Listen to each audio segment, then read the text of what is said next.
right. Hello, everybody out there in podcast land. This is a voice you've probably never heard before, but my name is Andrew Welsh, and I am the owner and proprietor of Marceline Pizza Company, and I'm here with my co-host, JB. Hey, I'm JB from Tiger Country Smokehouse. How's it going today, Drew? How are you today, Irv? I am doing good. This may be a voice you have heard before. Maybe. Absolutely, 100%. Well, hey, we are starting a new podcast today, and it's going to be called Smoke and Slice. And I am Slice. And I am Smoke. And what we're doing today is putting this all together and forming a podcast for small business and entrepreneurs in the area like ourselves. And we have the honor today for our first interview to speak with the man, the legend, KDWD, My Country Radio, Big Irv. How you doing, Big Irv? Woo! Oh, you're too kind. So, hey, are you ready for this, Big Irv? I don't know if I am or not. We'll find out. Okay. We're gonna dive right into this. I wasn't sure either when JB introduced me to this. 6 o'clock in the morning, when I sit down in this chair, I'm never sure. I'm never sure what's going to happen. I'm sure right now. I don't even know if I'll make it through the 3 hours in the morning. So how do I know if I'm going to make it through this? I don't. None of us do. So well, we don't. We just plow right ahead. That's what we have to do. Yeah, we're just freestyling and profiling here today, and it's a real honor to talk with you. We've known you for several years now and done some advertising through the station here. And what an honor to talk with you and get this laid down to see if we can do anything with this, JB. That's right. So now, Irv, I got a question for you. Okay. So for anyone that doesn't know, in case they're a first-time listener here, are you a DJ, a radio personality, a host? What's your classification here? Well, I think radio personality is what they call folks like me these days. DJ went out the window a long time ago. A DJ's a disc jockey. We don't play discs. I still do. I don't have a hip-high stack of shellacs over here like we used to say, or a turntable. I own a turntable, but I do not use it anymore. But I'm radio personality in the morning, I guess, from 6 to 9. The rest of the days I spend as the owner of the station, the CEO, the master of disaster. Trying to make sure that we're legal. You try to follow all the rules. You try to do the thing, work on equipment. I kind of have to be the guy that puts music on the air. I have to, download the song. I do a lot of things here. It's local businesses, and you guys know this. Mm-hmm. A small business, you got to do a lot of things. You're not just doing one thing all the time. Yeah, your fans and supporters, they only see like a small, very small percentage of what small business owners do. For myself, nobody sees me making dough at 6 o'clock in the morning. No. It's easy. It's just a pizza. That's all it is. Yeah, it's not just a pizza, is it? No.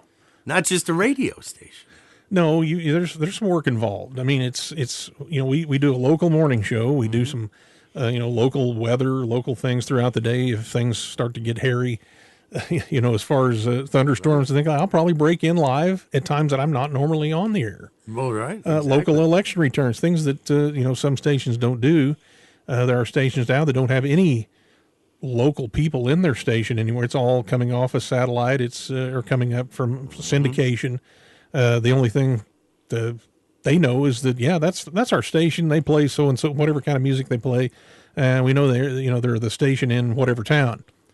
Well, there's nobody there other than maybe the salespeople, maybe a manager. Maybe. Right. Right. But Costco's making pizzas with machines. Yeah, there's no human interaction hardly at all, right? No, none at all. But that's kind of why we're doing this. Is I think people would be interested in knowing a little bit more about what we as entrepreneurs in our particular craft do. And I think that's just understanding is what people do really helps you have patience with them maybe sometimes. I think that's true. I guess, yeah. I know there's a lot of people that, and I don't know if they're joking, some of them I think are serious, that say, well, Irv, you're off at 9. What do you do the rest of the day? Yeah. You're off at 9 o'clock. What do you like nap all day? Do you just sit around? No, there's plenty of other programming and things like that. I have And to ask do. him. They probably don't know he's out there at 2:00 in the morning smoking brisket. Well, yeah, he's smoking brisket and all the other things. That's when all the work happens. The work happens in the middle of the night. That's the important stuff going on. It's not automated per se. Somebody has to take it, watch that stuff and make sure that brisket doesn't get overcooked and charred, and you're gonna or that for God forbid that the smoker stops working for some reason. That's a expensive cut of meat you got out there. Explain that to people. Oh, my smoker shut off. Yeah. And I got nothing for you today. No brisket today. Well, that's what we're doing is trying to get to know folks a little bit better, their craft and things like that. Now, JB has a whole bunch of questions here that, like I said, we went through them, and it made me think about things I hadn't thought about in years and kind of rejuvenate some of the energy I have for what I do. And really interesting questions. I don't know when we want to get into these. Well, I have a few personal questions for Irv here, since we're focusing the spotlight here on. It's all about you today, Big Irv. I know you. Yeah. On Irv and your craft. So, as a radio host, you told us when we got in here, we sat down for a little bit and had a really nice conversation about where everything else started. But now, to kick it off here, take us back to the very beginning. So, when was your first microphone moment as a kid? Do you have one?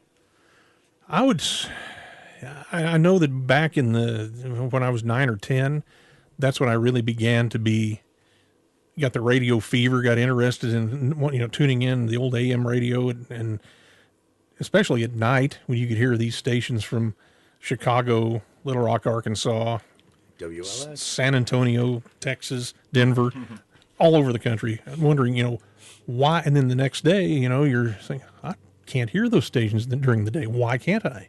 So I'm asking these questions, trying to figure out why can't I hear stations during the day that I can't hear at night, and vice versa. So I kind of get interested. Then I get interested in the personalities on the radio. You get to hear people that you get familiar with, almost like them. Even the local radio station we had around here was KGHM in Brookfield. It was an AM station. And back when I was a kid, it was full service radio. I mean, it was farm markets. It was they had a women's type program with recipes and talk about things like that at like 10 in the morning. They had a call-in show that, people would call in and talk about things. Other stations I noticed had programs like that. It was just local down-home radio that was kind of corny, no doubt about it. It was, but it was local, and it was people that you might run into, but then, so I got, all these things I'm talking about. And I guess that microphone moment would have been back 1973, something like that. I was born in 72. But I think my first microphone was probably what might look like the end of a screwdriver handle or a hairbrush, you're speaking into the old,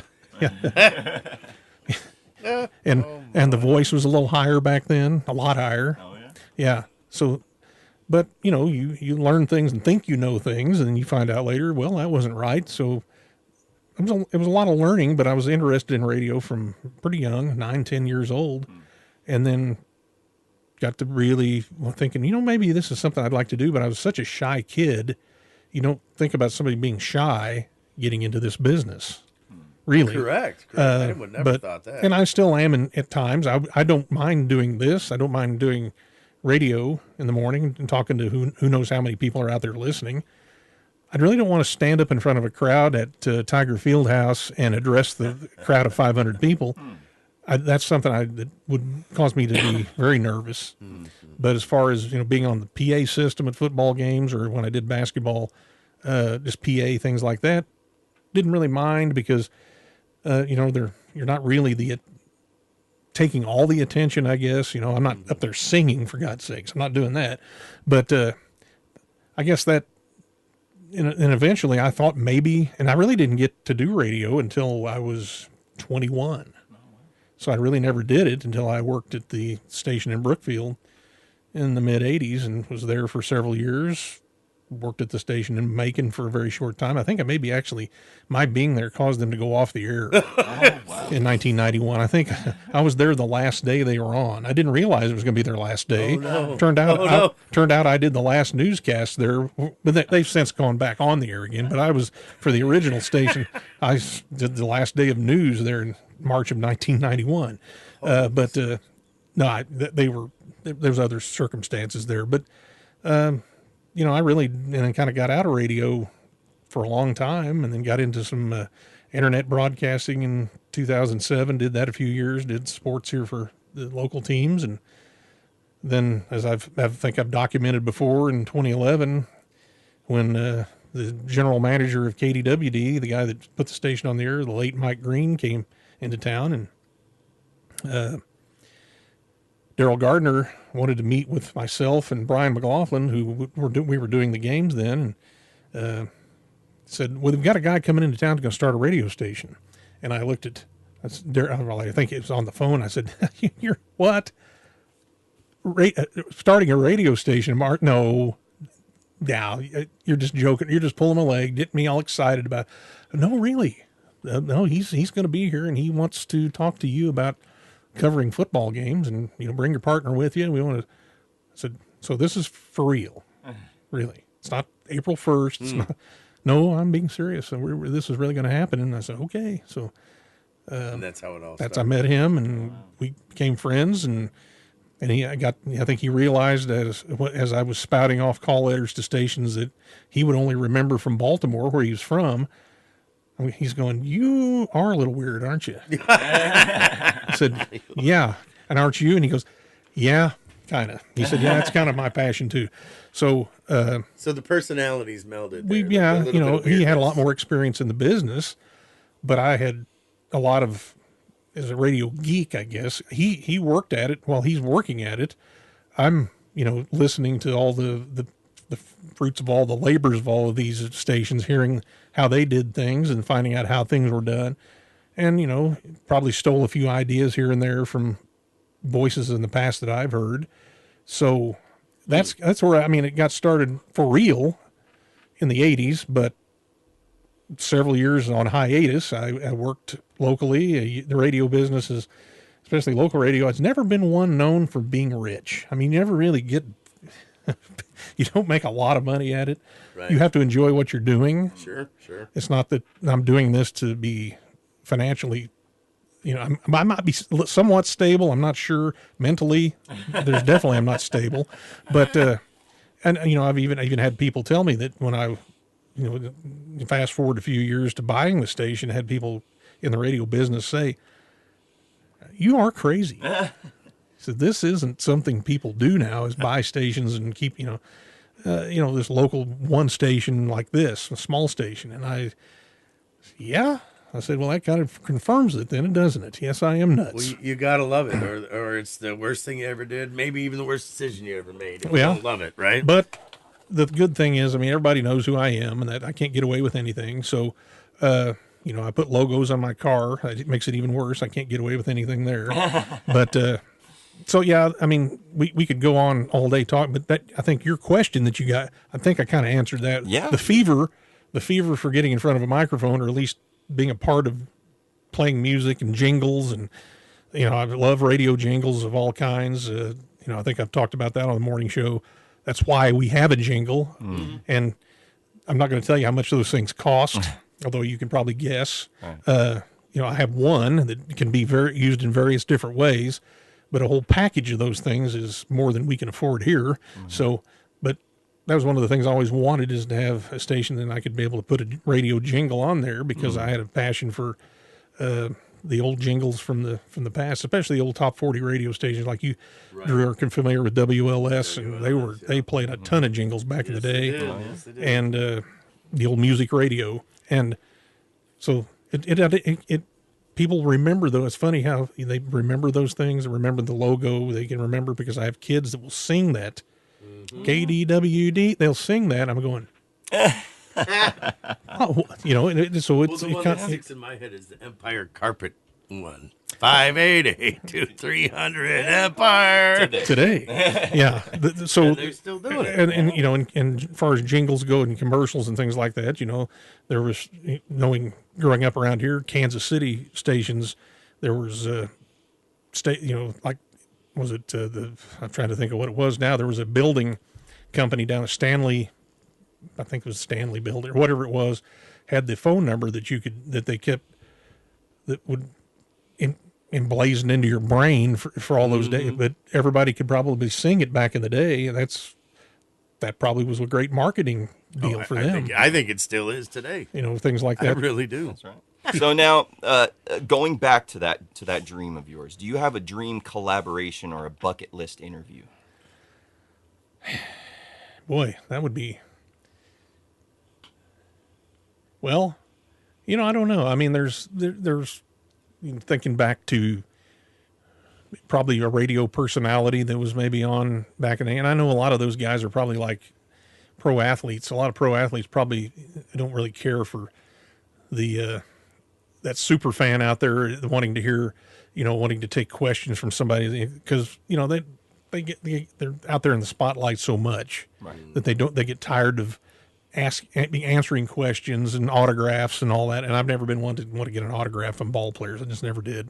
But I don't know, as far as an interview goes, probably the things I would want to, people I'd want to interview from the past or something, are probably things that most people would care less about. Like if I was to talk with, there's a guy on WLS back in the day, John Landecker, John still does some stuff on Chicago radio, and John's getting up there now, but he was a massive talent and still known by a lot of people. Mm-hmm.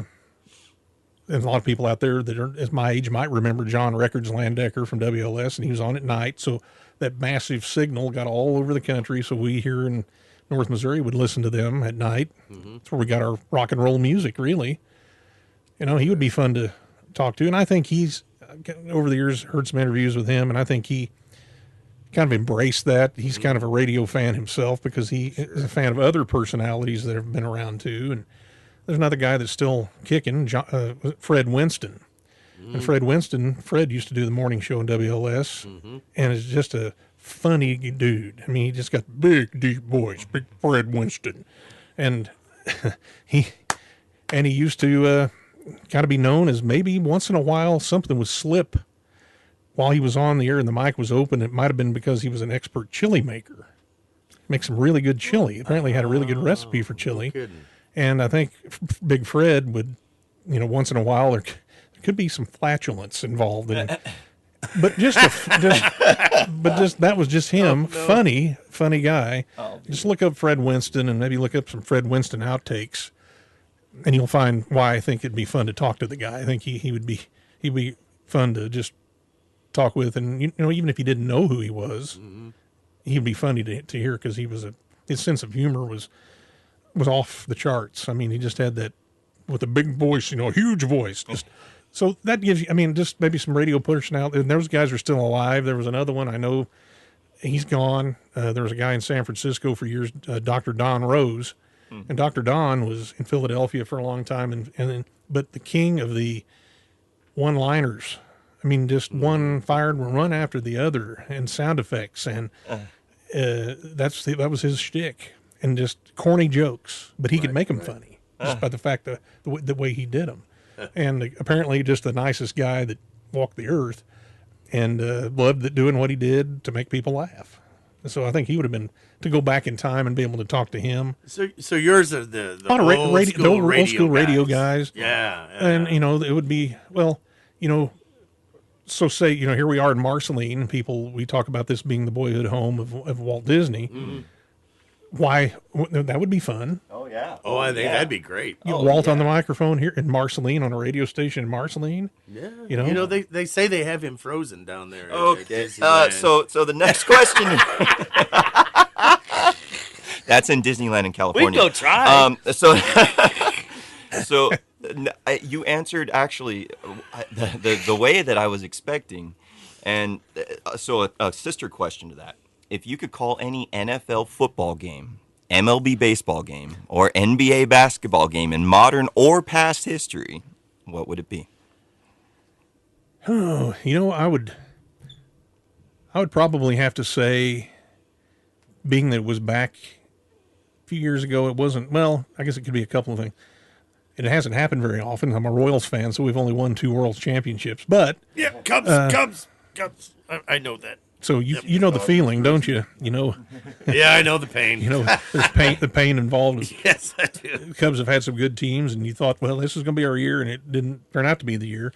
And the Royals had some good teams, not so much recently, but they back in the 70s and 80s, that you thought they competed every year, basically from the mid 70s to the early 90s.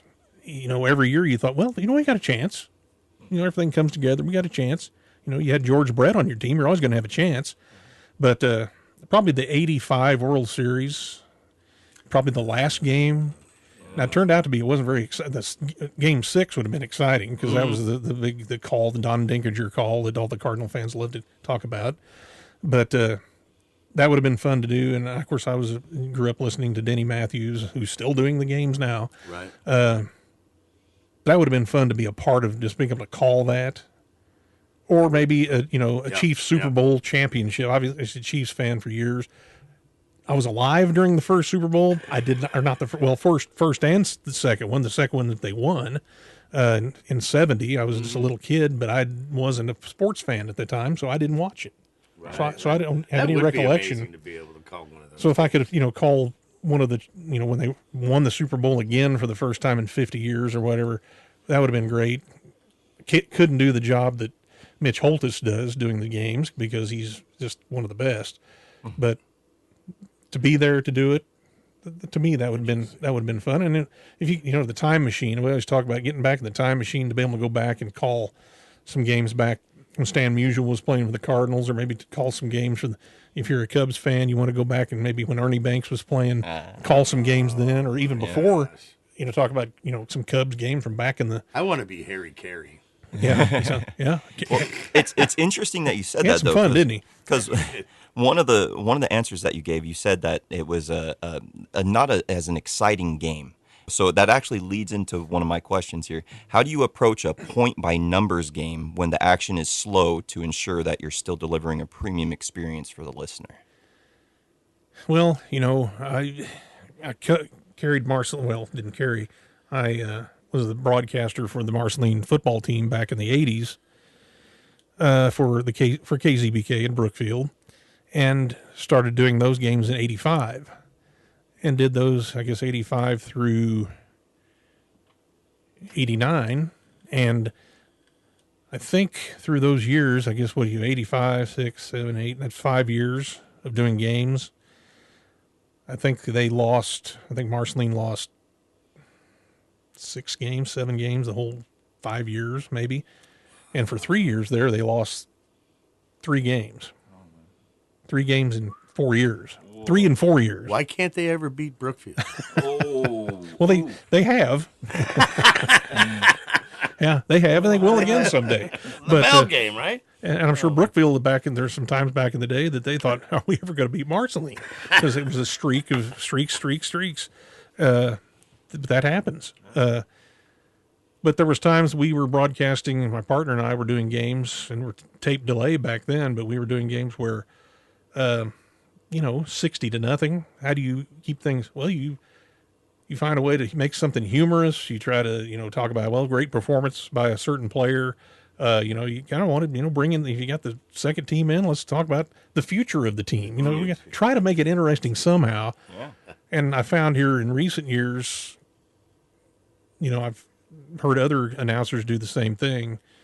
You reminisce about it. I mean, talk about, let's talk about that game back in '86. Do you remember the night? And I remember it now. My partner now, Brian, he probably doesn't, but he's learned a lot of things over the years about the history of football here. So, or he might, bring up a story about something else. Maybe it's not Marceline related, but just something to add a little levity to the thing, because it isn't any fun. And I don't care what announcer, what a sports play-by-play guy or whoever you're going to talk to.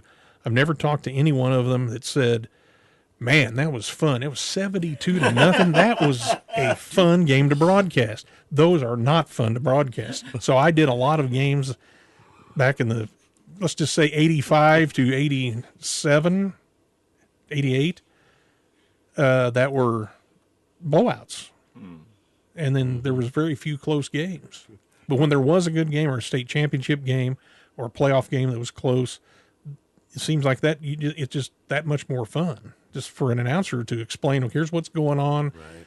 You know, here's a big 4th and 1, folks. The fans are on their feet. The crowd is going crazy. Here it comes. It comes down to this. If they don't pick this up, the game's over. And the crowd goes crazy. And then you try to bring your, I try to not get too over the top. But so there's times you will. You're going to. And that actually kind of leads into the last question that I have before we get to the actual segment, to where it's the Marceline Mastery segment. But in a world where everyone has a phone and instant access to stats, right? Why is the story that you tell during a broadcast more important than the box score? Why is the story more important than the box score? That's what you're asking. Mm-hmm.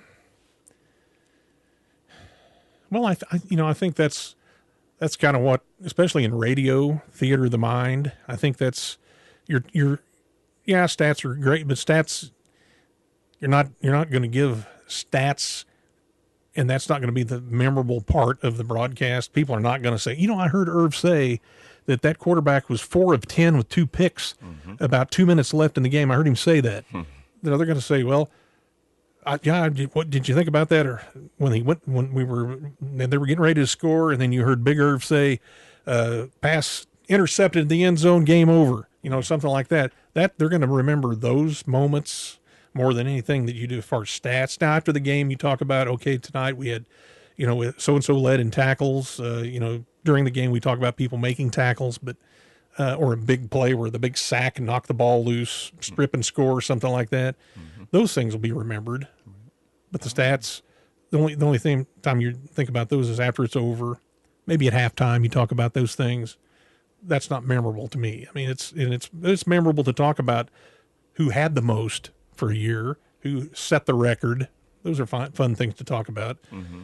But people are going to remember, maybe what I said during a championship game. I've broadcast, some state championship softball game for Marceline that they won. Wow. Back in the day, I broadcast the state championship game in '86 for the football team for another station. Oh, and I'm not one of those that script my ending, so whatever came out of my mouth was what came out of my mouth. Freestyle. Yeah. But I know there are announcers I've heard that say, yeah, I had a little something written up for when this happens, just so they, but I think it's very important it's not the stats aren't as important. I mean, they are important to look at after it's over with, but not during the game. Right, definitely. That's what people remember. Yeah, you're definitely right. And it sounds like you and Brian have a great chemistry going on at those games as well. And we like to, joke around with things, something doesn't go right or whatever, it's got to remember these are games we're broadcasting. These are high school students that we're talking about. They're going to make mistakes. Right.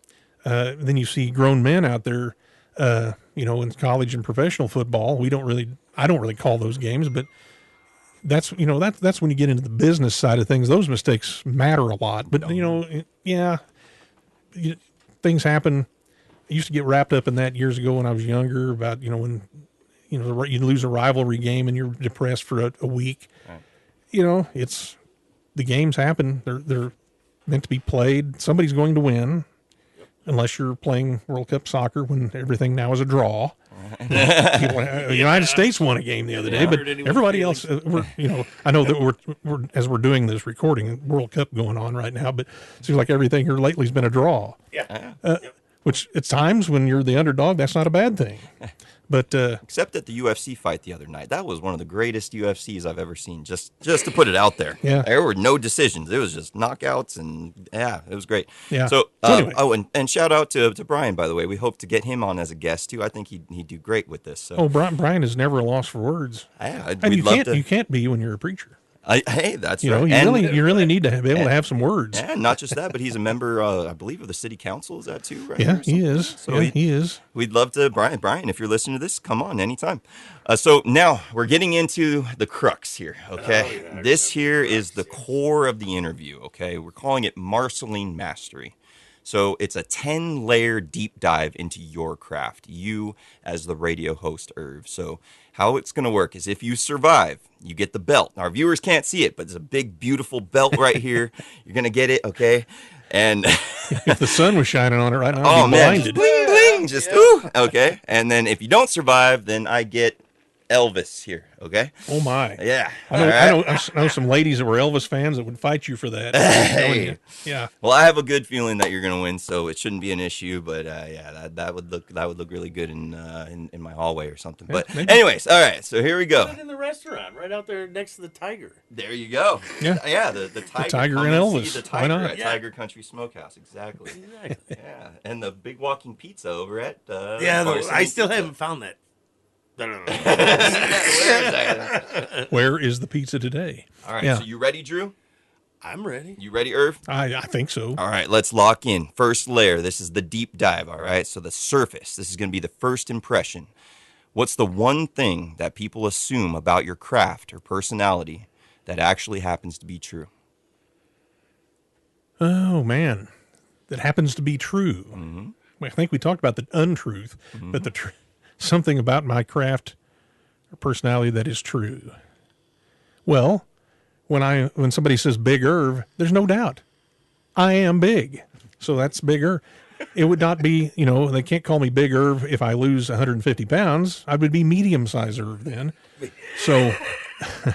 So I Marceline don't know. actually has the notorious BIG. That would be me, yes, or HUGE. Maybe. Yeah, I don't know. But anyway, Bigerv. Yeah. Ooh. Oh. I think it could work. I don't know if it'll sell, but it might work. But yeah, I mean, I think obviously people that know that kind of goes along with me, and that's before radio ever happened. And a lot of people know who I am anyway. But if you use my actual name out and about, sometimes people go, "Who you talking about?" You know what I've noticed? There's a lot of Irvies just in the Buckland, Lynn County. No, there's There's a lot of Irvies. There are a lot of Irvies in this area, so you Yes, got there are. to watch it. There could be more than one in a room at a time, and I've noticed that can cause issues. Yeah, it can. It really what it does is it throws off the imbalance of the earth when they all Anybody know? couple of what's that? Does anyone know your first name? Well, I'm sure they do. It's crazy. Before I came here from California, I'd never heard the name Irvy before. Yeah. That's I'm not interesting. surprised. Not surprised. It seems like it is pretty regional. It seems like it's just Yeah. like right in this area. Interesting. All right. Yeah. Well, So I don't know. That's kind of off the. I mean, I don't know if there's anything. I mean, that like I say, some things that I really like, the hobbies or the things that I do or listen to and things like that are things that other people would find boring because I just thought I just love the radio business and then behind the scenes stuff and things like that go into putting a broadcast on the air, or for that matter, getting what I'm saying on there out to a transmitter, to a tower that goes out and people can pick it up on a portable radio. In the short period of time that I've known you, just a couple of years, one thing that I've noticed is you are a big supporter of the small businesses here in Marceline. Huge supporter. Yeah, I try to that's be. a true thing. Yeah. I try to be. I mean, I talk about them.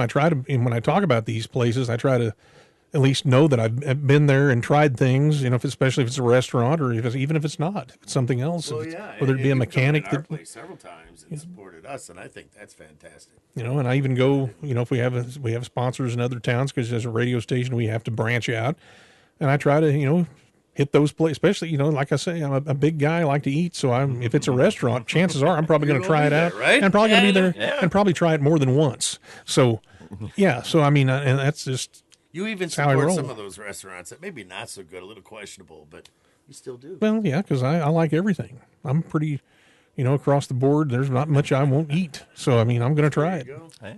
yeah. Well, you're buckled in, Irv. You made it past the first surface. All Okay. right, the surface layer. So now we're going a little deeper. All right, this is All the right. shallow reef. All right. I guess I'm gonna have to do some treading of water here. So. Well, at least you're buckled in and you're going. You're just getting used to the pressure now. So here we go. The daily rhythm. What's a small everyday ritual that you have in your life or in your craft that keeps you grounded? Boy, a small ritual.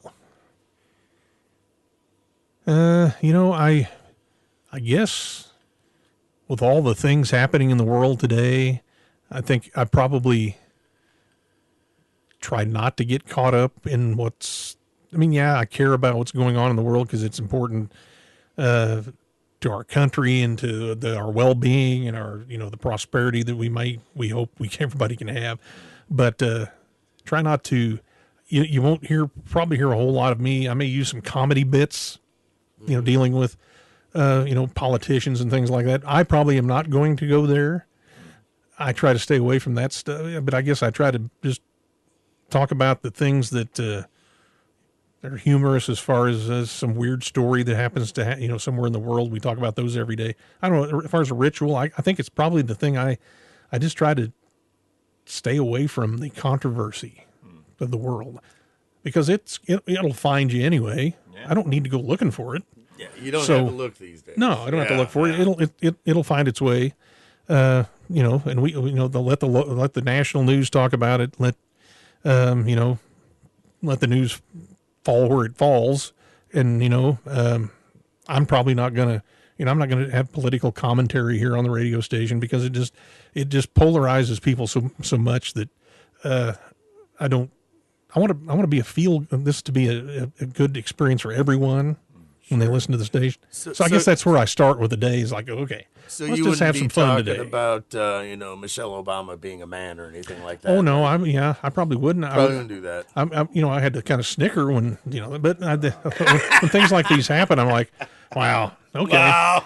I don't even know what to say. Is that all we got to talk about? That's all we got to talk about is that. Yeah. But, yeah, so there's more serious things in the world right now than the things that are happening. And how much does that stuff affect Marceline in its everyday, right? It's if anything, like you said, it divides when it infects people and staying away from that. Yeah, I know people that have political beliefs from both sides and up and down. It varies everywhere. But and they can believe what they want. Now there's so many things out there that can sway you in a direction. There's things out there that can sway you that aren't even true, and people believe that they 100%. are. There's so many fake things out there on social media and the AI stuff that I'm seeing. And we use AI in radio. Obviously, we've got things we use it for, but nothing to create something that's not even there. I mean, just right. Videos that are being created now that. Wow, did you see that? I said, that's not even real. Well, it looks real. Oh yeah, it looks real. Mm-hmm. I've noticed, I don't know, I'm off the subject, but I noticed there's some Facebook, whatever it is, for somebody out there on Facebook has it's like old baseball scenes and things like that. Mm-hmm. And they talk about, well, here is,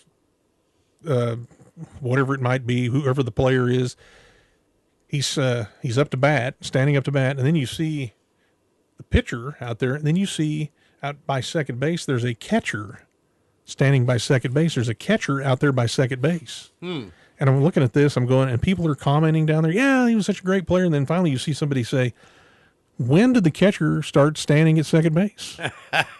They always include those little things AI at its finest. Exactly. You got to watch these things. It's like, wow, I didn't know that either. I didn't know catchers were at second now. Well, and it's safe to stay away from that stuff because you really don't know. Yeah, and if you're not a baseball fan and don't know anything about baseball, you're thinking maybe that's normal. Or a legendary pitcher Don Drysdale for the Dodgers. He's throwing left-handed in this picture I saw the other day. Big Don Drysdale was a right-hander. I'm sorry to tell you, a right-handed pitcher, and he's throwing his left hand on there. And I don't know. It's just, we talk about these things all day. So I guess the thing I do, I get up and I'm like, well, let's just have some fun today.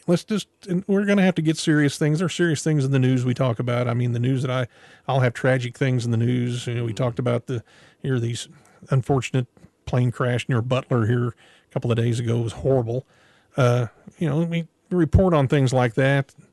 You don't want to, but it's part of But it's the real. media. It's real. You don't want to do it. Right. And, you know, I may know a person that's in the news from around here.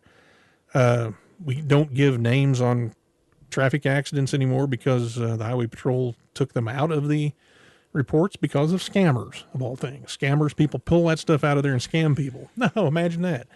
Yeah. So unfortunately, you know, they're kind of, news stories can be kind of boring at times. All we hear is that there was a wreck, where it was, the age of the person, don't know who it was. Oh. Now, is it our business to know that? Some people would say, no, it's not really your business. But it used to be. We could talk about those things. Now we don't know. Can't do it. Wow. Nope. Wow. That's a shame. Well, I mean, hey, that solidified that. You made it past the shallow reef. Or, I mean, how was that? A little rough there? No? Yeah, because I don't float very well. Oh, my gosh. Got a little salt water in my lungs there. I was not expecting that. So you made it past the shallow reef. Now we're going a little deeper here, okay? So like I said, this is easy. This is a deep dive, so it's starting off easy, and we go a little harder, okay? So the first drop is the hidden skill, all right? What's a part of your craft that you've mastered that most people don't even realize takes skill? I would say probably the timing. There's timing involved, not as much as it used to be, because you can use, with the automation system we have, you can set the thing on automatic and it's going to keep playing music and keep doing things. But a lot of times, you know, when I'm on the morning show, I don't use that part of it. I, you know, try to, you know, when I'm playing a liner or a jingle or coming out of news or playing a news, whatever it is, I'm trying to, you know, use your timing. Most people that would sit in this chair and try to do a morning show would not have that timing. And that's not against them, but it's something you have to learn. And I think anybody that's ever been in radio or any, you know, if you've even DJ'd, if you've done just DJ'd in a club or whatever, there's timing involved. There's segueing from one song to another, segueing from one event to the other.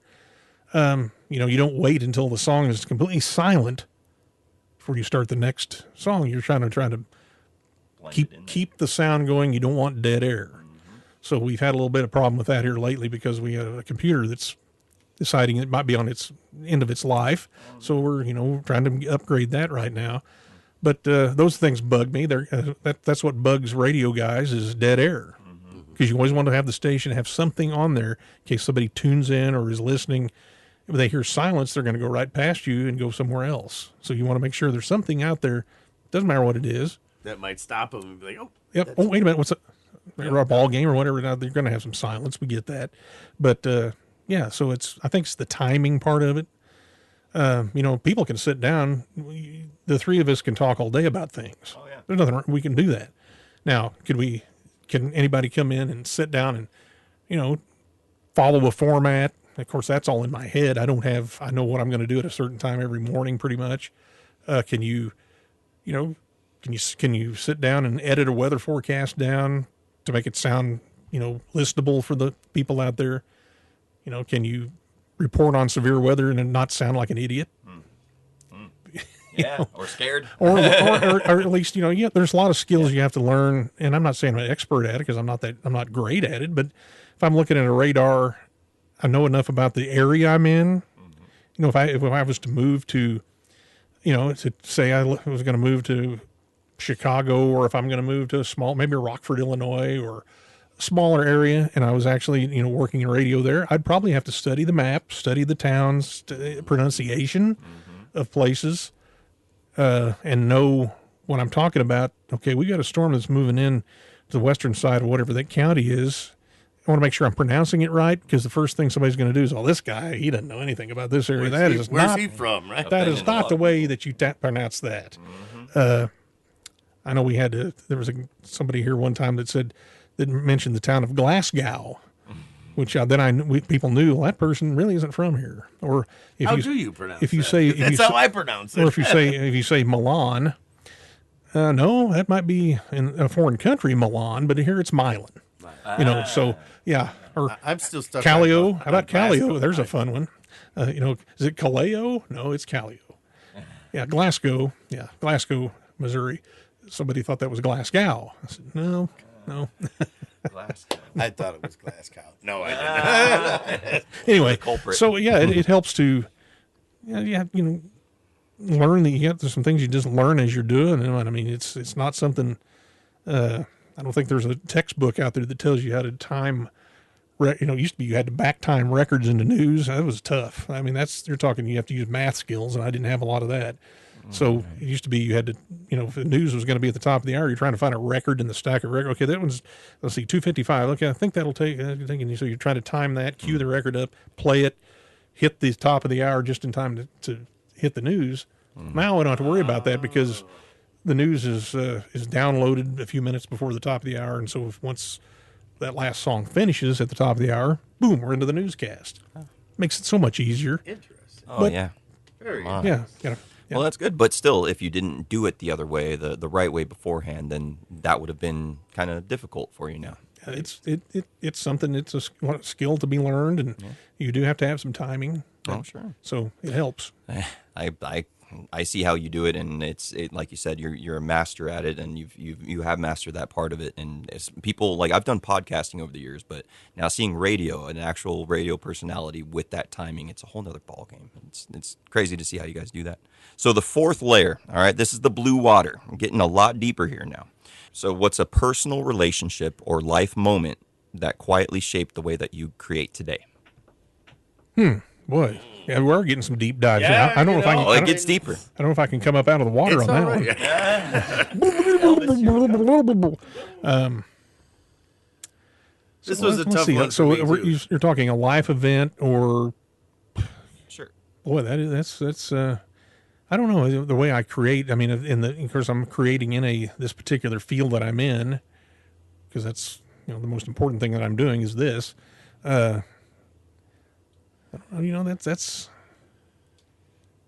that is tough. I'd have to go trying to think about events that have happened that, maybe the fact that I, going back to stepping into the office of the guy that owned the radio station in Brookfield in February of '85 and taking the chance, here's a business. I thought, they're back on the air again after they'd been off a little while and they started up again. I thought, if I'm ever going to do this, probably should try it.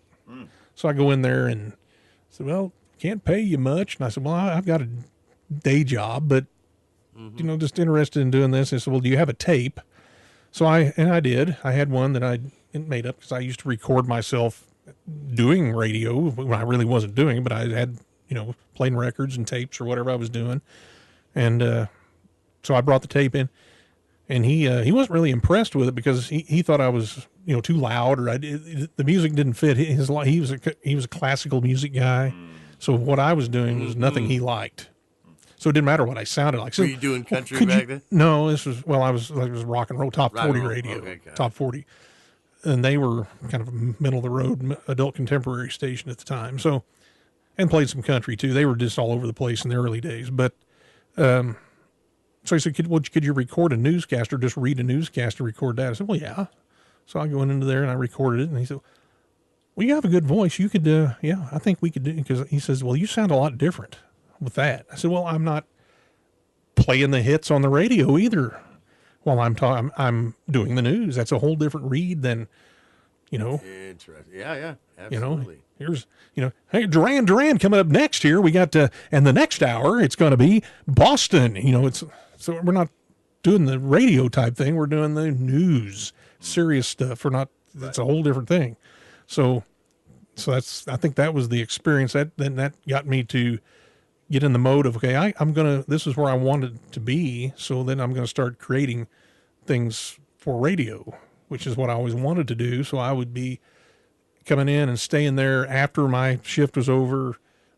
After they are all gone home, I'm still there. I was single at the time, so I could spend as much time as I wanted doing those things. And so that's where all the creative things came, how to edit tape, how to do all those things back in those days, which was how we then learn as time went on. You had to learn the other skills, digital, audio, and all of that. So probably the day I stepped in that door and then got the job, didn't pay much, didn't matter. And then finding out, yeah, we kind of need some, maybe a play-by-play announcer for sports in the fall too. Could you do that? I said, yeah, I think I can do that. So I'd practiced it before, so why can't I do it with a live mic? Why not? So that kind of set me on that path. So if that Brookfield radio station wasn't there, you may not be here today.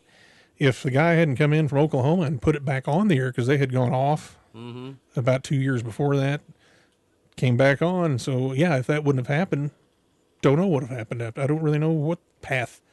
I would probably, end up doing what I was doing is in the printing business, and may have stayed there, or maybe it would have just happened later. I don't know. Yeah, interesting. Very interesting. So you made it past the blue water, all right? So that, like you said, you didn't know if you were going to survive, but you made it to the thermocline, all right? Here we go. So the creative philosophy. What's the hill that you're willing to die on regarding your craft? A standard or a process that you refuse to compromise on that you consider to be an essential part of your creative signature? Oh, well, I think it's just there's if somebody was to come in here from the big time and, from a big market or something, come in here and listen to this station, they're going to be, what is that? What is this guy doing? He calls this a morning show. Oh, you got to be taking calls. You got to be done. Well, I don't have the equipment, first of all, to be taking a bunch of phone calls. But, I do what I do. And if it works, which so far I haven't had a lot of complaints, I'm going to keep doing it that way. And, I'm really too much of an old dog to be changing at this point. I can do some things. I'll change. But, I play country music artists now that sound pop. Sound like a lot of things I hear in country now. Why do I like them? And some people go, Luke Bryan, you don't even sound country. That song don't even sound country. What's this jelly roll guy? Who is that jelly roll He don't guy? even sound country. Well, you the thing is, a lot of the stuff you hear, or I do, I'm thinking 80s pop. I heard 80s pop, 80s rock and roll, maybe even some back in the day. There is no Merle 40 Haggard years anymore. No, there's not. And it'd be great if there was, because I love Merle Haggard. I love Conway Twitty. I love all those artists. George Jones, I love them. But and Alan Jackson, and he refused to change. George Strait too. I love all those artists. Are great. Did great stuff. But right now, if you came out and that's all you did was the old twangy country, it wouldn't sell. It wouldn't sell. No, I agree. hate to say that. Yeah. It wouldn't. There'd be people that would love it. I get it. But it just wouldn't sell. And I hate that. But I also know that I like some of the things I hear from some of the artists out there. I like some of the Jelly Roll stuff. I think the guy has really come a long way in his life, for one thing. Right. You look at him, you're going, I don't know about this guy, but then you hear him talk. Pretty genuine guy. I think he cares about what he's doing. He's not veering off the path of, because he wants to, because that's how it is now, and he's going to do it his way. That's where his creative juices flows, that direction. Yep. So there's some that I don't care for. I don't want to go into some of the music. I don't know that it's really much the way I want to hear it. Who is Travis Kelce getting ready to marry? Well, is that? I don't mind. I don't even mind Taylor Swift either. Oh, you said the words. But Taylor, she's got a new song. For example, her new song just came out, and it's the Toy Story movie, the theme song to that. And there's 157 stations that report media base. The reporting stations. I'm not one of them. I'm not big enough. But 157 stations across the country added that song the first week. They all added it. That has not happened but maybe 4 times in the history of the media-based country chart. So those are country stations. Country stations. Whoa. Yeah, those are not the pop stations. Those are not top 40. They're country. So all the country stations in that reporting list, 157 of them, added it. So I thought, well, hey, the big boys can do it. I can do it. So, I played the song, and I've had people tell me, oh, yeah, that's kind of a neat song. It doesn't sound like the stuff she's got on her current the album that just came out, the Showgirl album. It doesn't sound anything like that stuff. Okay. So it's kind of going back to her days of when she was doing country. I mean, she did some songs that were country. So Jay-Z's wife won the country I was music gonna say award. Beyonce had a recent Beyonce, controversy yeah, with see- her album, right? see that What one was I that was all that about? was like, I don't know why she needed to do that. She's plenty successful doing what she was doing. I didn't really understand that one, but that's and it didn't country really ain't country didn't do all that well.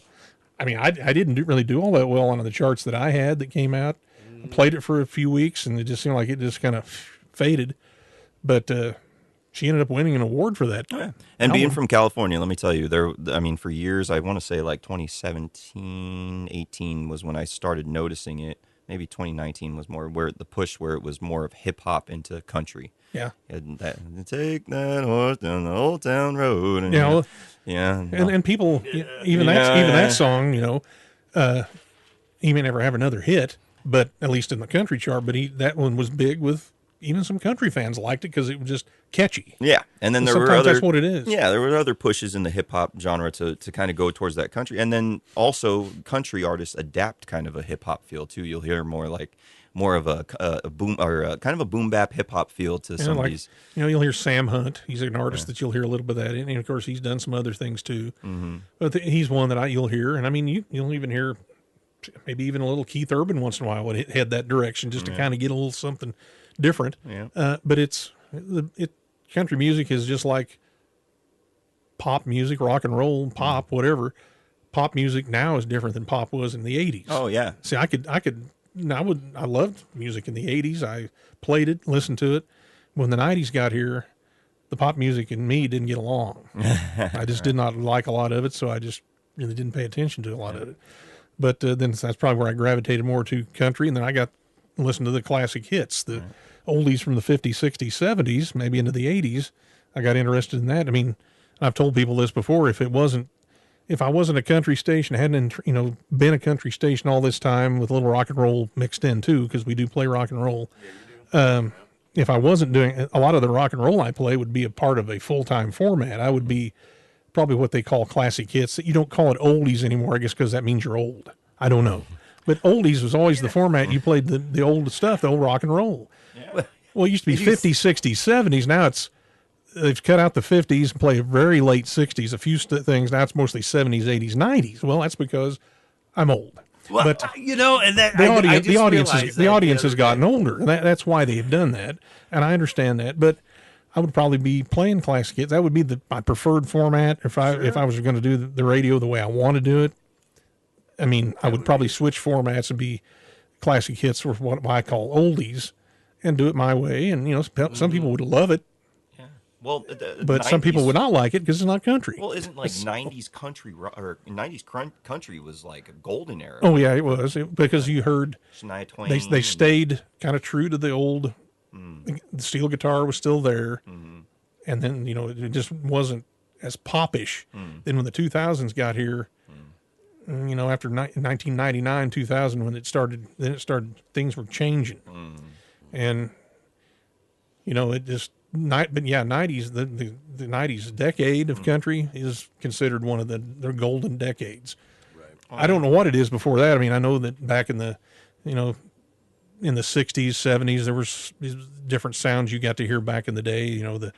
The Bakersfield sound from Buck Owens and even in Merle Haggard was a California. The California country, the Bakersfield country, is what kind of gravitated what they used to call country-politan style of music, mixed in with some of the traditional artists too.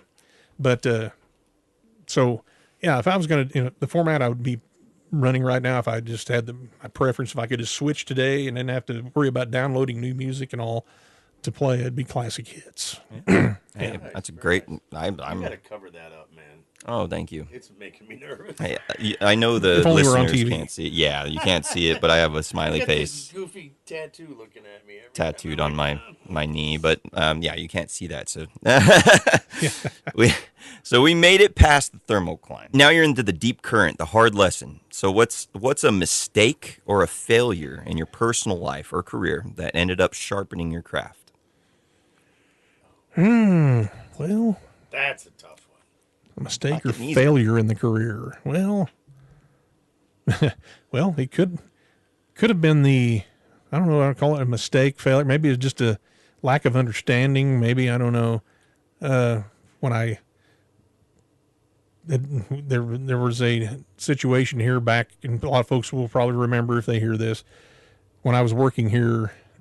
I started at the station in July of 2014. So in the latter part of 2015, I got fired because of a misunderstanding. Oh, I think you've told me this story. Yeah, before. so there was a misunderstanding. I'm not going to get into the whole thing, but there was some things that happened, and the manager at the time and I didn't see eye to eye on this particular thing, and so I think they took it the wrong way. And so basically, I got fired.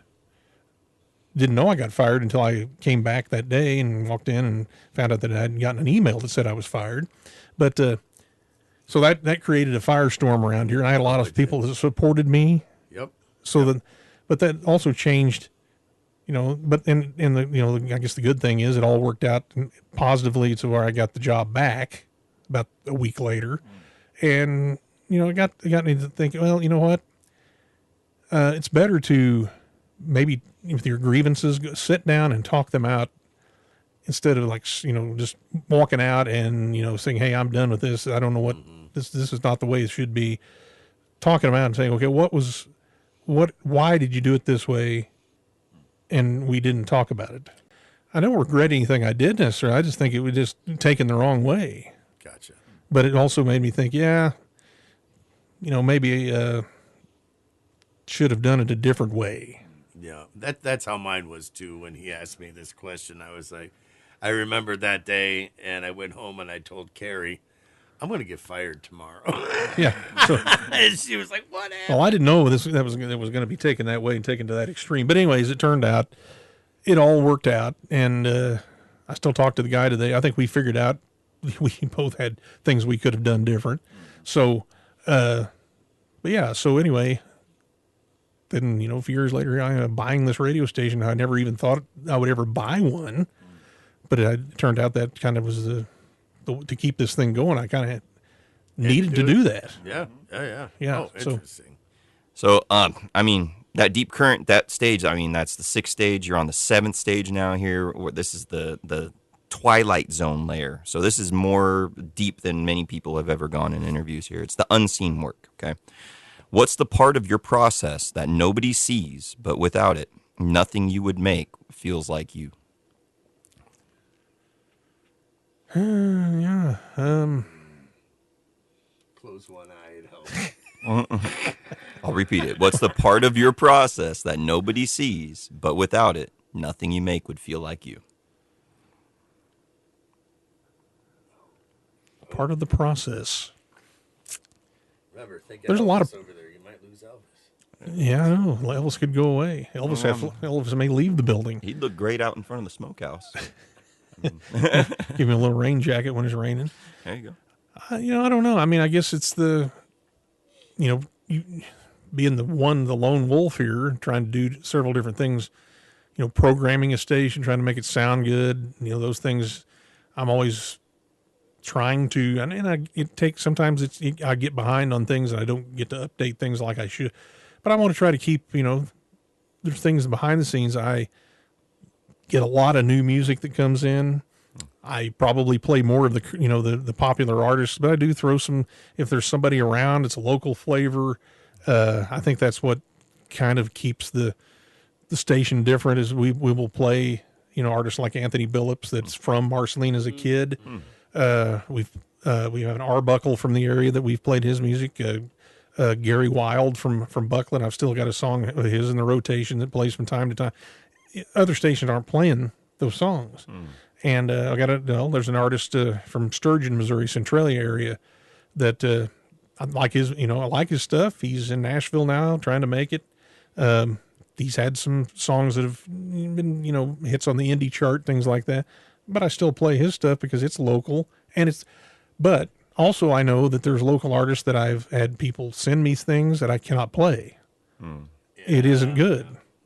And I know that. And I say, okay, I'll ask other opinions. I'll say, I'm going to let you hear this. Just tell me what you think. And if they look at me and their eyes are crossed and they're beginning to look green in the face. I'm thinking, see, you got the same reaction I did. I don't think it's any good. I said, no, I wouldn't play that if I were you. And I said, okay, I just want to verify I'm not crazy then. It's not very good. So, but then you'll get an artist that you hear the voice, you go, that they could make it. They just need the right backing. Right. Takes money. I mean, that's sad but true. You got to find a promoter that'll promote you. You got to find some people to sponsor you, whatever you want to call it. If you get some money behind you, you may make it, and you may not. You may be, there may be singers out there, and I've heard them. We all have. Can't hardly carry a tune, but they get really big. So, Well, but anyway, that's I think that's you try to make the station sound professional. I know I don't want to come off as the hick station. I don't want to come off as, well, there's nothing wrong with being a hick because I am one. But I mean, I want to make it sound like we take it seriously. Right. We're not going to sit here and put stuff on the air that sounds terrible all the time and people tune out. Sponsors won't like it. I want them to be happy with what we do. Oh yeah. When they hear the station, hey, they do a pretty good job there. I want them to say, hey, I'm not afraid to turn you on to my business, or I'm not afraid to have you playing in the background, or I'm not afraid to, I can turn it on and maybe the kids like a song and maybe I'll like one, and maybe, kind of a wide variety of ages that we cater to. So I try, that creative part of me to listen to it and go, I wonder if anybody will be upset if I play this. Yeah, there might be a few, but it's worth it. You got to maybe go on the edge a little bit too. But I've had some people that would you play this? And I'm going, no. I can't play that. Right. If you listen to that song, I didn't think it said that in there. I said, well, it does. Yeah. Well, any of those artists that you think that, like you said, deserve that spotlight, and you want them to have an interview like this, have them come on. They can come on and have the deepest interview that they've ever had. So yeah, we'd love to showcase local artists that are from the area as well. So sure, just throwing that out there for any of you artists that are listening here. So now you've crossed the threshold, or no radio announcer has ever gone this deep before, but you're crossing into the midnight zone. This is the personal shift, all right? What's something that you had to outgrow in your life or your mindset to reach the level that you're at now? I had to outgrow probably the shy thing. As a kid, I think getting a job. I didn't really work in high school. I wasn't required to, whether maybe I should have been. But when I got out of high school, I was a shy kid. Pretty withdrawn. I had a few friends, didn't really make any noise in the class. I didn't joke around much. I did, but never got in trouble for that kind of thing. Didn't go off on the edge anywhere. And I always think back, maybe I should have a few times. Maybe I should have.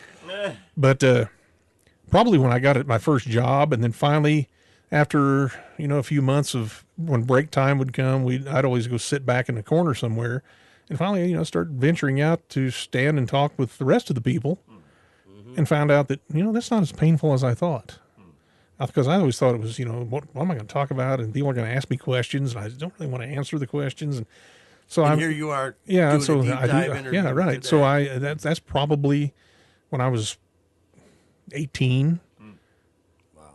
Was when I finally came out of my shell a little bit. And I'm still, there's still that shy part of me that I don't want to put all the attention on me or anything. But I, you would have not even recognized the guy I was back then, because I would have never done this. What we're doing right now, it wouldn't have mattered anyway, because I wouldn't have probably never made it on the radio because I was so shy. I wanted to do it, but it was like, I don't know about this. So, well, you kind of get a sense of security in your studio. Yeah, and radio is kind of like that, because you could be talking, with some of the radio personalities in the big cities are talking to millions of people, and I don't know that they probably know that, but they also are not looking at them to know who's reacting. So you kind of have to imagine, okay, so I'm going to say this. I wonder how this is going to play. So I do it. It's different for me doing it as doing it in a huge market, because then that's pretty serious business. Right. And it would have to be a different type of show, different type of personality. And I'm just personality of northern Missouri here. I'm doing a show in northern Missouri in a small town, and Right. you don't have millions of people listening, so it's a different. It is different. No, I love that about small towns because I think it pulls out each person's individual traits. Right. You can get lost in I grew up in a big city. You get lost there. People don't even know you. And I love being here. Same here. Yep. My pizza would just fall into the abyss.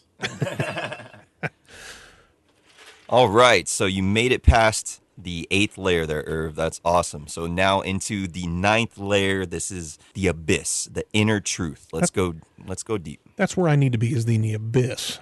I spend most of my time in the abyss. Okay. What's a truth about yourself that finally made your craft click into place after you accepted it? Truth about myself. Let's see. Man, I'm telling you.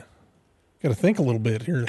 I'm not real good at that. You're not quite sure what you I'm want not to sure, say, right? Yeah, I'm not sure what I want to say there. Well, we know you like curveballs, announcing curveballs. And Swing and a miss. I don't know. I guess realizing that I'm not sure how to put it.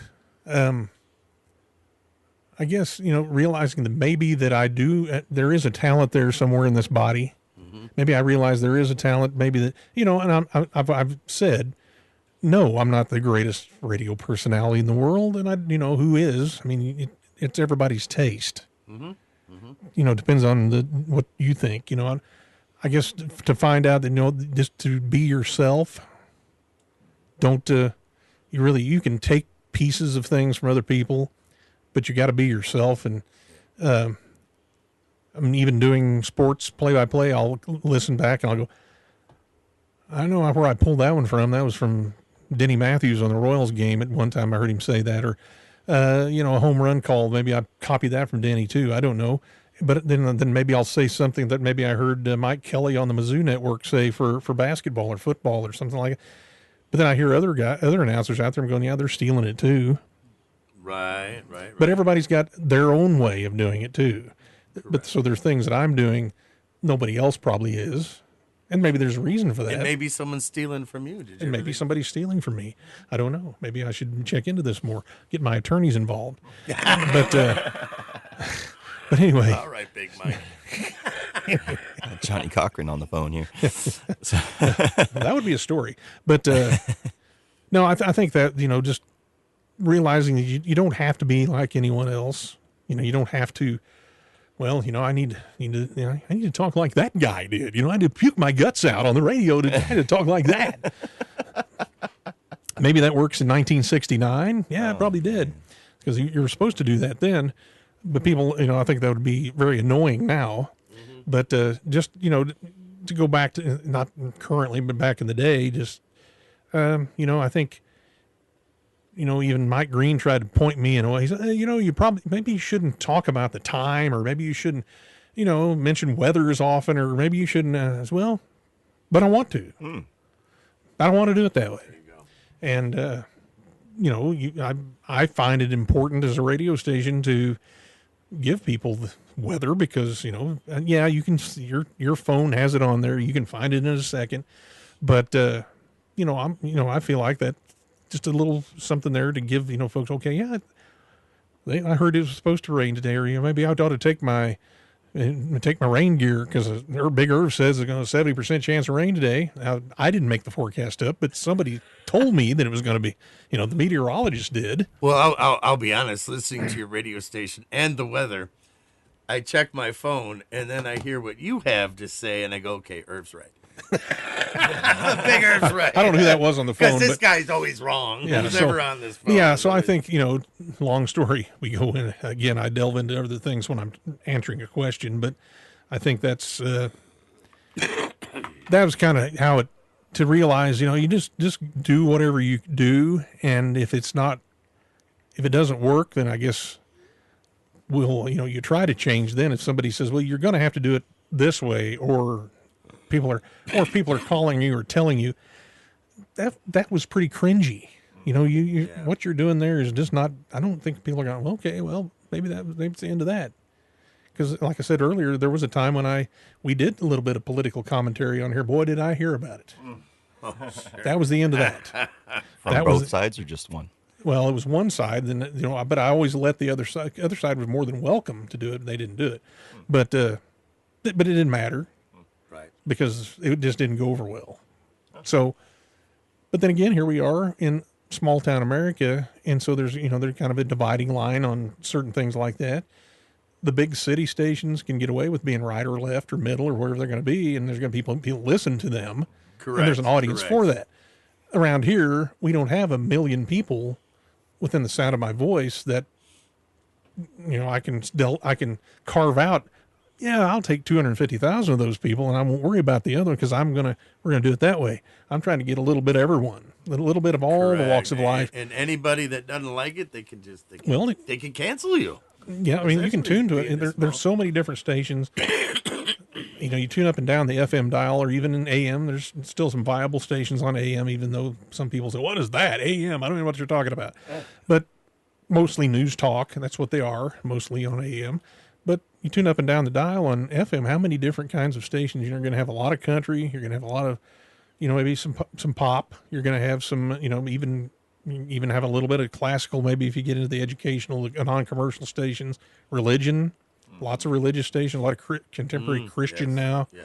Yes. You get into the bigger cities, you're going to have the Spanish language stations. In New York, I don't know how many you got Spanish language, you got Vietnamese stations, you got I don't even know what else. There's just different languages. They're all over the place. So it don't matter where you are. There's something for you. There's a station out there that you're going to like the music on. If you don't, flip it to another one that plays the same thing. They're going to play a different song, and maybe you're going to like it for a while. You can't. I don't expect people to listen 24/7 to this station. You can't expect that. Right. It's not realistic. So, yeah. Well, now you're giving them a So reason. I got rid of that. Got rid of that question. Well, that's going to be the beauty of this. Like you said, with interviews like this, the goal is to be able for them to go onto your website or go onto Spotify or wherever the platform leads for this, and for them to be able to listen to for that time you can't sit on the radio when you want to go back and push pause. And that's ultimately the environment that we want to give to listeners. But I mean, as for this interview, I mean that the abyss, you cleared the abyss, Irv. I've never seen this before. The only one that's done it is Drew here. And you can see he's still a little wobbly from his journey. Okay. There was a night in Milwaukee one time. I think I cleared the abyss. But we won't talk about that. We don't even talk about it on a podcast. That's right. That's a secret you keep in your pocket. Right? Yeah, we keep it. So the 10th and final level here for Marceline Mastery, Irv. So once again, if you win this, you get this question right, and then you get the belt. Oh, I didn't know I was having to be right or wrong. I figured everything I said was wrong so far. So I mean, everything has been right according now. I mean, you passed with flying colors from the dive master, me, and the captain here. So you're still floating. So now the trench. This is the deepest that we've ever gone here. This is the life work fusion. Okay, when people look back at your craft and your life, what do you hope that they say connected the two? Well, I hope that when the day that I'm no longer here, people will look back and say, well, this guy, he was a pretty good guy. He did what he wanted to do. He got a chance to live his dream, more or less. And, it was good that he was here for the time he was here. He got to do what he wanted to do, and we enjoyed the things that he did. Maybe I didn't make a big difference in multitudes of lives out there, but to, do this, and some people enjoyed this, what we're doing here. Maybe there'll be something left out there once the day comes I'm no longer here. Hopefully I'm here a few more years. But, that I'll leave behind a little bit of a legacy of when, years from now, and then they think of me, they'll think, oh, that guy, KDWD guy, yeah, that Big Irv guy, yeah, I remember him. He was a piece of, what. But hopefully most people will have a little higher opinion of me. I'm sure there's some people that think it's corny and hokey and all, and that's fine. I really don't care. But, just leave a little bit of a legacy back that, I didn't want to be world famous like Boogie, but I just wanted to be, do what I do and have fun and I like what I'm doing, and hopefully it comes across to the listener out there that I like what I'm doing. Because, this could be a job that, if I didn't like it, I wouldn't, I would sound pretty bland. I would probably just be going through the motions. Well, here's the forecast, everyone. Okay, well, I'm going to give you the forecast. Well, that's over with. I was going to play some music for about 30 minutes. I got to take a nap. So, and we wouldn't talk about wacky stories or, the 4 things you didn't know yesterday, just little things like that, or, just things off the cuff that I may throw out there. And then some people are going, what is he talking about? Well, and the love of radio and, hoping it can stay around a few more years, at least until I retire. And there you go. But I think it's evolving. We've had to do, we are online now. I mean, people listen to us in other places, in other countries. I see them connecting from foreign countries. I really don't understand what they'd be listening to us for, but hey, that's fine. That's kind of neat. I didn't even it's think kind of about neat. that. Other countries? Yeah, it's kind of neat. I've had them from the Middle East, and they can't understand a word I'm saying, I'm sure, but they listen from other countries, maybe listening to sporting events. And there are people that listen to us, here in the United States, that live in other states that don't want to listen to a Tiger game or want to hear the local, what's going on locally in Marceline. What's happening there? I'm living in California, but I kind of want to hear what's going on in Marceline. So, yeah, it's fun, and I think that's where we've gotten to that point, and hopefully I've left something here that somebody will remember someday. Maybe. Time capsule, something like that. Definitely. And just, from a local perspective, having you being able to come out and, like you said, when it comes to emergency situations with any type of weather, that's very nice to be able to tune in and like you said, just have that trust of knowing that, hey, Irv's right. Hey, time to hunker down. Or when you're down, you got your paycheck, but you don't want to spend as much, and you want to go and get that deal at that next restaurant. You're always pushing out those deals for the restaurants, and we're appreciating everybody that comes through the doors. That, hey, man, we heard about you on Irv's Radio, so 99.1 KDWD. That's what I like to do that with. I even have another restaurant that's up in Linneus that's jumped on now, and we do the same thing for them. Talk about their hours, talk about things that change if they think about it, and then in the morning they may tell me, oh, we didn't have a special today. There's been a problem. The oven broke or whatever, and I can put it on the air and say, hey, we don't have this, but we do have this today. People can or changes with the senior center's menu, and that people listen to that in the morning, want to know what they're going to have that day, and we may make a change there, or they may tell me. They get a hold of me and say, hey, we decided to have this today instead of that. So there's people out there. And I've even had times when I forgot to put on, for example, maybe the Pringers special or something like that. I forgot to mention it. And there was somebody that called me and said, you didn't give the special for down there. You didn't give it. I go, well, you're right, I didn't. So I went back on after the song was over and said, you know what? I got called out. I've been told I did not give the special to whatever it was. And so I better do that. And so somebody was paying attention. Now, I didn't get to hear what they're having down there. You better tell me. They do. And I bet the people at the senior center too appreciate it so much. Well, they do. And I know a lot of people, here I'm that age now. I hate to say that, but I'm certainly eligible to go. I don't go like I should because I know they serve some great food down there. And I know Tracy, the administrator, does a great job down there. She loves what she does. And I think the people can tell that down there that she's passionate about what she's doing. And it's a great, things like that they're good to have because there are people that need a place to go gather a little while and talk to some people and have a meal, and that might be the one good meal they get each day. So it's a great thing. And especially how much you push the food pantry as well. That's huge. How people get to go down and get that food. And see, that's another thing that it's people that volunteer for a lot of these things around here don't get paid for it. They just do it, and we're running out of people that do things like that. It's hard to find the younger set, and maybe I'm part of that too still, kind of. It's hard to find people that will volunteer to help out with stuff like that, to keep things going. Well, I don't have time. Don't have time. But that's just kind of how it is. The world it's just changed a bit. Well, here's a call to all you youngsters listening. Get up now and go and you and whippersnappers. You whippersnappers out there, get up there and. Because someday you'll look back and you'll be glad if you do stuff like that and help somebody out. You'll be surprised how much you reap from that. You get there's a reward there. It may not be a cash reward, right, but there's a reward there. People well, there'll be some smiles on people's faces for you helping them out with stuff. Not, it doesn't have to be a big thing, just anything small. I mean, just, and we're not talking donating necessarily. We're just talking about help. Right. You know, just Picking help. stuff off the truck and putting it away. Yeah, help. Yeah, just some help would be good. But so anyway, here we, you know, we like to delve. We're in the deep. We're in that shelf, whatever the name of that shelf is out there, that's deep in the The water. trench. The Yeah. trench. Well, I mean, hey, you survived, Irv. Let me say, for the first time ever here, other than Drew here, you are the first guest to survive the Marceline Mastery 10-layer deep dive. Here's your belt. Bling, bling, clink, clink. Here it is. Okay.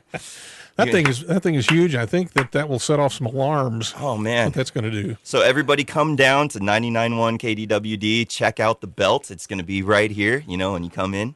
We'll put it on Elvis, you know, or maybe Irv might keep it in the back, you know. Thank you very much. Thank you very much. Yeah, But thank you, Irv. Come down to the station and see the belt and have a belt while you're here. So thank you so much. And I'm going to leave it here to our Captain Drew to go ahead and close us out. I wasn't expecting that. You weren't expecting to close, were No, you? I wasn't expecting to close. The big right-hander out of the bullpen. Here we go. But hey, folks, thanks for listening in. That is our first podcast and our first guest, Big Irv. I want to thank you very much. We learned a lot about you today. And hey, anybody else out there who's interested in talking about who you are, what you've built, what your business is, come check us out. One of these days, we're going to have a little podcast list that you can tune into, and that's coming very soon. So thank you, Irv. You bet. Really appreciate Yeah, it. I had a fun time. We'll, you know, maybe someday we'll do it again. But that'll get us kicked off anyway. Yeah. And that's the idea, is to get this thing kicked off. I mentioned it on I do my little video for Marceline Pizza Company, and I told people, I said I got something special coming, and I'm going to announce in a couple days. So All right, then. now it's your job to get us that. I don't know how you do it, but you know, where people can go listen. It's right. It's a start, and we're starting here. So wherever you're pressing play, we'll see you next week. Thank you for tuning in to Smoke and Slice with Drew and JB and our guest, Big Irv, and we'll see you next time.